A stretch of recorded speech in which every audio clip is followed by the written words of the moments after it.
This video is all about blogging tips that new bloggers need to know about. What's up, bloggers? This is Chris from the Blogger Evolution Podcast. Now, if you would have told me 7 years ago when I first got started in this affiliate marketing blogging stuff that I would have gotten to the point to where I could do this full time, then I wouldn't have believed you. But over the last 3 to 4 years, I've had the privilege of being able to do this stuff full time, and I'm never looking back. But I still remember how it feels when I first got started, completely overwhelmed. And that's why I am here today to help you avoid the very same mistakes that I went through. So I want to share with you my top 7 blogging tips for newer bloggers. So my number 7 tip is to be fed up. So what I mean by being fed up is I want you to be tired of the situation that you're currently in. Because if you don't make a move to do anything, you're probably going to stay in that exact same position that you're in right now. I can't tell you how many times I've ran into people years later after I tried to get them to get started with blogging. And usually what ends up happening is that they're in the exact same spot that they were years before. So I need you to be tired of your situation. If you're tired about your income, if you're tired about the hours that you might have to work at a job, if you're tired of doing whatever it is that you're doing and you want some type of change, you need to facilitate that change. The biggest way to do this is by having a good reason why you're doing this in the first place. Because just to be honest, if you are just doing this for the money, that's not enough of a motivator to continue and keep pushing you, especially when things get hard. When you first get started with blogging, there is this time period where you're just creating content and nobody is seeing it. I like to call this the prove it period that Google makes you go through. But once you go through it, it's usually pretty good hockey stick curves up. You're getting traffic and income. But you have to remember that this is a marathon. It's not a sprint. You need to do something consistently over and over again if you want to see any type of results. So to put this into perspective, I want you to think about this. If you figure out how this business works, because it's such a very simple and easy business model, if you figure out how it works and able to make money with it, you probably won't have to worry about money for a very long time. So it's definitely worth the time and the effort that you will put into trying to learn it.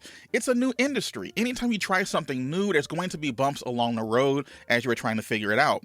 But like with anything, the more you do it, the better you're going to get at it. So be fed up with your situation, know what it is that you want, why you are doing these things. Are you doing it for yourself? Are you doing it for your family? Are you doing it for just to change what's going on in your life right now? Whatever it happens to be fed up with your situation and to do something about it. My number 6 tip is to stop wasting time. Now, I get it when you're first getting started, sometimes it's difficult to know what things are going to move the needle in your business and what things will not. Unfortunately, when it comes to if it's like a true false test, I'm going to get it wrong every single time. If there's a 50-50 shot, I get it wrong. So the only reason I'm able to share some of these things with you is because I got it wrong in the past and now I know what not to do, or at least what to avoid. So things such as making sure your website looks perfect, making sure that your logo is exactly what it needs to be. All of those things are really, it's not super necessary in order to get the business rolling with blogging. Jim Rohn had a very interesting quote where he said, do not spend major time on minor things. So if you're just sitting there, just getting all of your social media set up, posting something on Facebook about what's going on, posting something on Instagram about where your business is in the direction to. If you're doing all of these things, but you're not creating content onto your site, which is what really moves the needle, then you're not going to go anywhere. Remember this principle. Nothing happens until you create content. At the end of the day, you can wake up in the morning and do a million different things for your business. But if you neglected to create a single piece of content, you probably wasted your day. Creating content is at the core of what it is that we need to do. All our lives, we've been growing up listening to the radio, watching TV, watching YouTube, whatever it happens to be. We have been consumers of content for a very long time. Now it's time to make that fundamental shift and become a creator of content. By doing that and seeing the income and the influence that comes because you're doing those things, you'll start to realize that you need to double down on content creation as much as possible. So stop wasting time on things that don't move the needle in your business and spend more time creating more content for your blog.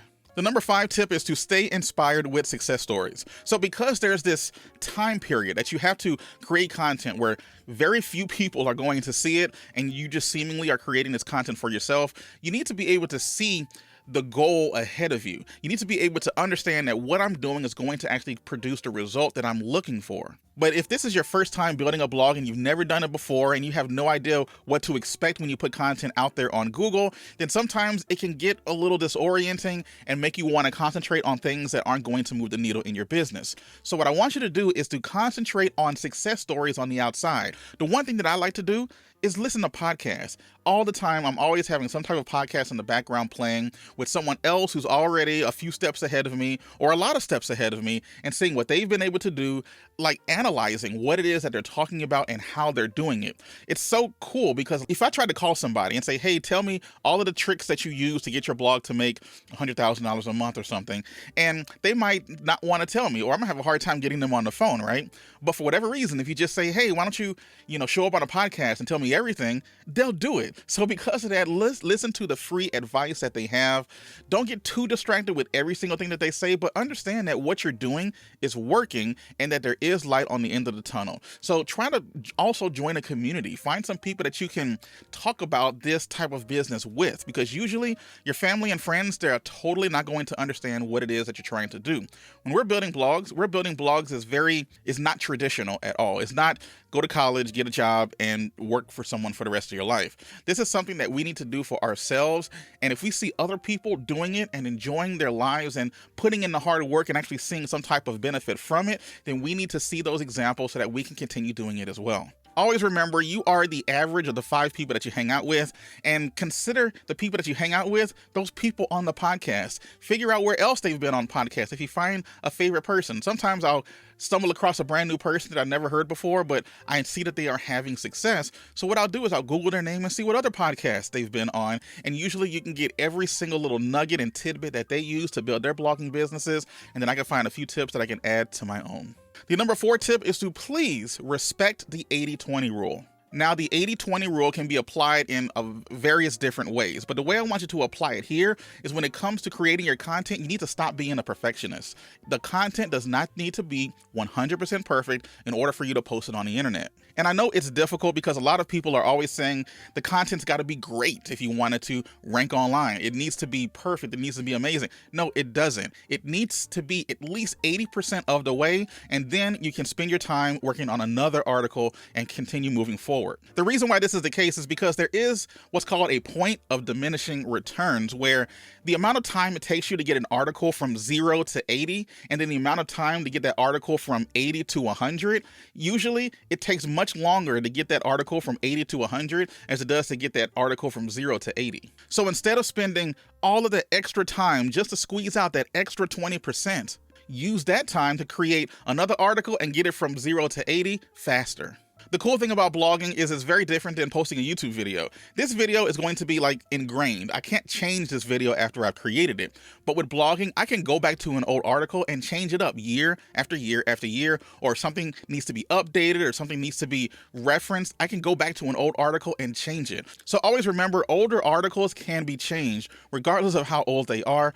So I guess in a nutshell, don't waste your time making sure that your blog posts are 100% perfect. Get it to about 80% of the way and then move on to the next. My number 3 tip is to develop a set process and stick to it. So even though we've already established that the most important thing that you can do with your blog is to continue creating content, creating that content, you need to systematize it. Get it into a way that it doesn't take much thinking on your part to be able to sit down and start writing. So one thing that I have used that's really helped me out, and that a lot of bloggers out there use, is come up with some type of template that you can predictably follow over and over and over again.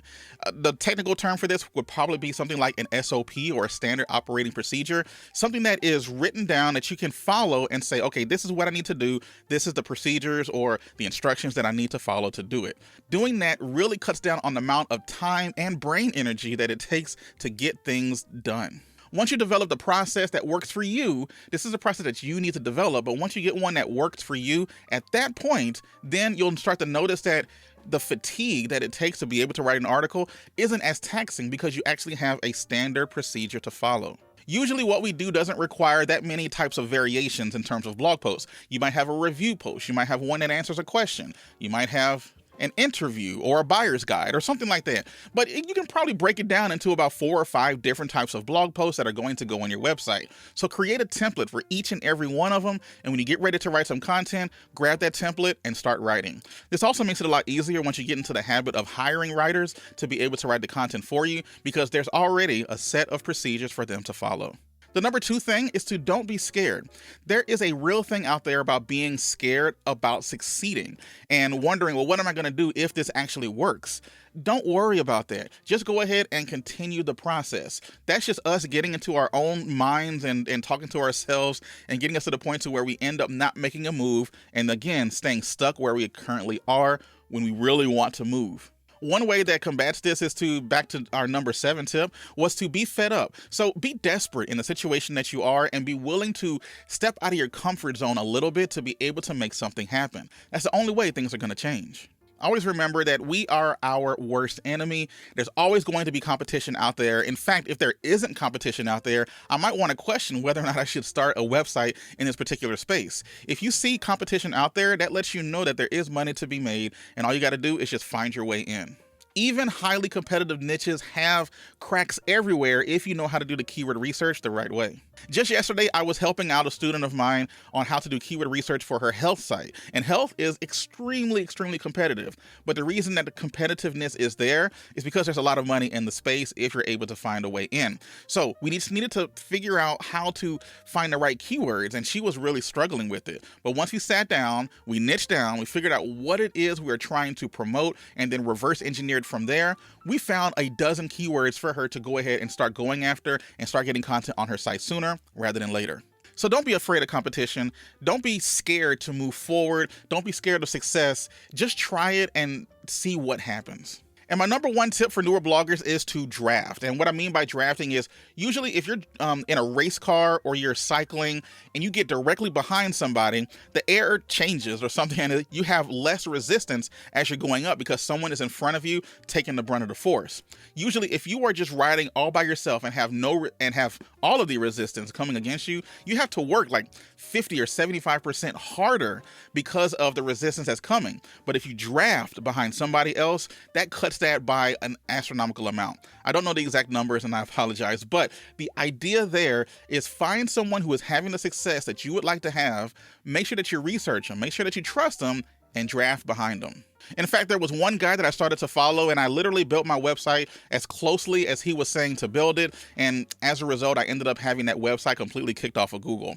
What I didn't realize was that the information he was telling me was more than 4 years old, even at the time of me watching it.